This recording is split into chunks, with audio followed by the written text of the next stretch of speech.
All right, guys, I'm so proud of myself. I've got 3 hurricane tips to give you based on my Antioch wisdom. Here is tip number 1. Before the hurricane, take some of your water bottles and throw them in the freezer. That way, if your fridge goes out or freezer goes out, these are in there keeping the temperature lower for longer. And then guess what happens when they melt?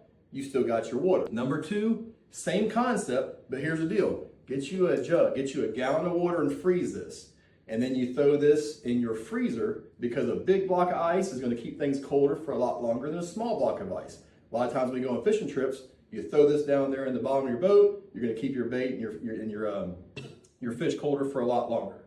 Third and final tip, okay? This one here, you take a cup or a glass, fill it halfway or what have you, and you put on top of it a penny or something, which my penny is now stuck. So you take a penny, you put it on top of that, you freeze it, right? So you freeze your ice, and then you put the penny on top of it, and you put this in the freezer. That way, if you're away from the house, power goes out, your freezer power, refrigerator turns off, and everything's stalling out.